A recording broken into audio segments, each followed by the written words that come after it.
دوستو آپ کو پتہ ہے کہ کشمیر کے حالات اور 35A اور 370 آرٹیکل کو جو کشمیر انڈیا نے ختم کیا ہے، اس حوالے سے کل عمران خان نے قومی اسمبلی میں تقریر کرتے ہوئے کہا ہے کہ اپوزیشن اور قوم مجھے گائیڈ کرے کہ اب میں کیا کروں۔ آئیے پھر وہ کلاس سے پوچھتے ہیں کہ عمران خان کیا کرے۔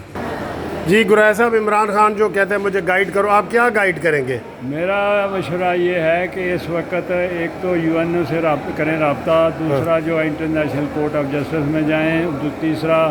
اپنا سفیر واپس بلائیں۔ تھینک یو جی، تھینک یو۔ ہاں جی زاہد مناسب، عمران صاحب کہتے ہیں کہ مجھے گائیڈ کرے قوم اور اپوزیشن، آپ کشمیر کی موجودہ حالات پہ کیا گائیڈ کریں گے؟ جی اس میں گائیڈ کرنے کی کیا بات ہے، آپ کہ جو سچویشن ہے کہ انڈیا نے جب آرٹیکل 370 اور آرٹیکل 35A کو وہاں سے نکالا اپنے آئین سے، اور اس نے جموں کشمیر کو اپنا ایک باقاعدہ حصہ بنا لیا اور اس کو ایک باقاعدہ اسٹیٹس دے دیا کہ وہ انڈیا کا پارٹ ہے، تو اب تو آپ اس 15 اگست 1947 کی صورتحال پہ آگے ہیں جب انڈیا نے وہاں پہ اپنی فوجیں اتاری تھیں اور غاصبانہ قبضہ کیا تھا۔ اب عمران کیا کرے؟ اب یہ معاملہ جو کہ وہ خود سیکورٹی کونسل میں لے گئے تھے، اب یہ اسی سچویشن پہ آ گیا، تو اب اس کو ایک تو سیکورٹی کونسل کا فوری اجلاس بلوائیں۔ پاکستان کو چاہیے کہ وہاں اپنے دوستوں کی لابنگ کرے اور اس اجلاس کو بلایا اور وہاں پہ اس معاملے کو اٹھایا، چونکہ یہ معاملہ اب یونائٹڈ نیشن ہی ریزالو کر سکتی ہے، چونکہ اب یہ دو طرفہ معاملہ نہیں رہا، اب یہ انٹرنیشنل حیثیت اختیار کر گیا ہے، چونکہ انڈیا نے جو ایکٹ کیا ہے اس کے بعد یہ دو طرفہ سے اب یہ باقاعدہ ایک انٹرنیشنل معاملہ ہے، اس کو وہاں پہ ہائی لائٹ کرنا چاہیے، اور اس سلسلے میں اسلامی جو کانفرنس ہے اس کو بھی لینا چاہیے۔ آپ کی بات عمران خان تک پہنچ۔ سینئر ایڈوکیٹ زاہد چودھری صاحب ہمارے ساتھ ہیں۔ چودھری صاحب، عمران کہتا ہے کہ مجھے گائیڈ کریں کہ میں کیا کروں، آپ اس کے کیا گائیڈ کریں گے کشمیر کے مسئلے؟ میں یہ سمجھتا ہوں کہ اس وقت حکومت پاکستان کو جو ہے وہ عالمی رائے عامہ کو کشمیر کے ایشوز پر جو ہے وہ ان کی حمایت حاصل کرنے کے لیے جو ہے وہ ایک بھرپور کوشش کرنی چاہیے، ٹھیک، اور اس کے لیے جو ہے تمام امبیسیز میں جو ہمارے امبیسیڈرز ہیں وہ تمام عالمی رائے عامہ کو اس بات پہ کنونس کریں کہ کشمیریوں کا جو معاملہ تھا یہ یونائٹڈ نیشنز کی ان قراردادوں کے مطابق وہ ان حق خود ارادیت کا تھا جو آج تک انڈیا انکار کر رہا ہے۔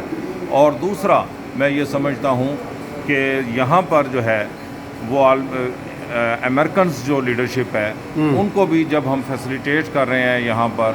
کابل میں اور یہ امنس کے لیے، تو ہم دوسری طرف امن کے لیے جب یہ سب کچھ کر رہے ہیں تو پھر ان کو بھی اس بات پہ کنونس کرنا پڑے گا کہ اگر انڈین یہ ایکٹس جاری رہتے ہیں تو اس سے بر صغیر کا امن جو ہے وہ تباہ و برباد ہو جائے گا، اور اس امن کی وجہ سے جس ایک طرف تو وہ امن کی بات کرتے ہیں کہ امن وہاں قائم کرنے کے لیے یعنی امریکنز کو مل کے رائے عامہ، اور وہ اس معاملے میں وہ جو ثالثی کا کردار ادا کرتے ہوئے جو ہے وہ صحیح ثالث بن کے آئے، ثالث بن کر آئے۔ تھینک یو سر بھائی، اتنا چاہیے تھا اتنا۔ عمران خان کو مشورہ یہ دینا چاہتا ہوں کہ وہ ایز اے لیڈرشپ کا مظاہرہ کرے اور اس ملک کے لیے وہ کرنے کی کوشش کرے جو عوام کی امنگوں کے مطابق ہو، نہ کہ وہ کرے کہ جو اس کی خواہش پہ مبنی ہو، بلکہ وہ ہو جو ملک کی سلامتی کی بقا کی جنگ۔ Good, thank you. اجمل صاحب، عمران خان کہتے ہیں کہ مجھے گائیڈ کریں کہ میں کشمیر کے مسئلے پہ کیا کروں، آپ بطور وکیل اس کو کیا گائیڈ کریں گے؟